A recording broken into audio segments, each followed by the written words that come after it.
All right, good morning, my beautiful followers, and welcome to today's class. Yesterday, we started with the introduction to motor starters, and we were able to touch a few things. But today, I want us to take it component by component, because, of course, in this particular series, we're going to be making use of circuit breakers, contactors, thermal overload relays, we're going to be making use of phase failure relays, and we're going to be making use of push buttons, both normally closed and normally open. We're also going to be making use of emergency stop buttons and a few other devices that are going to be necessary for this particular training. But today, we have our source of three-phase power. Here we have about 400 volts, three-phase, and then of course we have our neutral here. All right, so we're going to be taking our power from here, and then we have our contactor, which is one of the major parts of motor starters. Now, a contactor, as we discussed before, is just an electromagnetic switch that when it is energized, you energize it by connecting power to these two terminals that are labeled A1 and A2, which is this one and this one.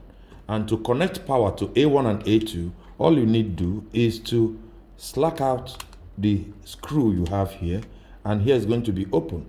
And when here is open, the next thing you will do is to insert the wire like this. Just insert it here, and then you tighten it, okay?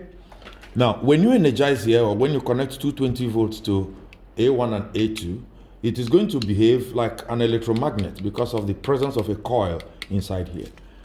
And this one will depress. When it depresses, it closes these contacts.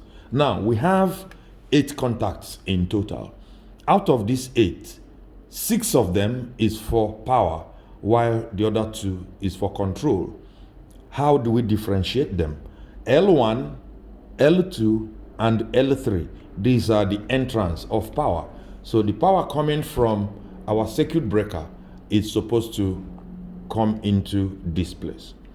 Now, when they come into this place, what happens is that because here is open, this place is open, and this place is open. So when here is energized and you have 220 volts here, this place is going to depress. And when it depresses, L1 will be connected to T1, L2 will be connected to T2, and L3 will be connected to T3. Now, as I said, L1, L2, L3 are the entrance for power, while terminal 1, terminal 2, terminal 3, which is T1, T2, T3, are the part that go to the load. All right? Now, we have our normally open contact here, which is auxiliary contact. It is open. When you energize it, it will close. That is what this one does. You can use it to control another system or to bring about a change in a device, another device somewhere when this one is energized. So the next component in this our motor starter after our contactor is what we call the thermal overload relay. And this particular one is also made by the same company. And how does this one work? Now, we have 3 pins here, which is the 3-phase. They are connected to these terminals. All right? So what happens here is that this system actually takes into account the amount of current that is going to the motor from this side. All right? It takes into account the amount of current that is going to the motor. And depending on the set current on this particular device, if the current going to the motor gets to a particular critical level, this guy is going to open a circuit on these other terminals up here to disconnect the coil of this contactor.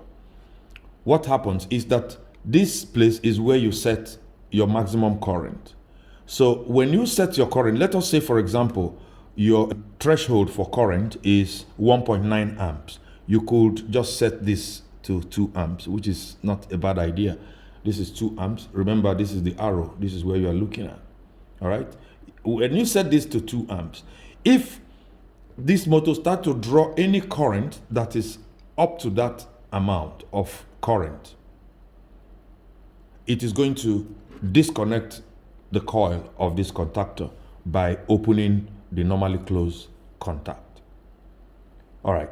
So we have another button here, which is the mode button. So you can use this button to set this to either automatic or manual. So when you set it to manual, you can actually trip this by yourself by moving this button that is behind here to this side. So when you move it, the normally closed terminals here will open and the normally open terminals here will close.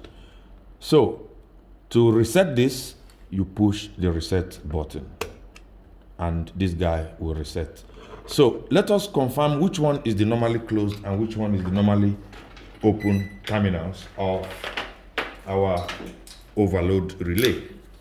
So to do that, we have to get our multimeter, and when you get your multimeter, you set it to resistance and select continuity. So this is our overload relay, and which one is the normally closed contact? Now this is normally closed and this is normally open. So if this guy activates, let us activate it manually by moving this test button. Our normally closed will be open and our normally open will be closed. So for normal operation of this motor, it is advisable to set it to automatic. So when you set it to automatic and then you want to move this, you can move it, but it will return by itself. Move, it returns by itself. So the only thing that can trip this device is going to be the amount of current recorded inside here. So this is exactly how this one works. If you have any other question on thermal overload relay, please ask in the comment section or send me a private message. So if you like this video, please let me know in the comment section. Please invite and share this video with your friends and then follow me for more tips on power. Thank you very much.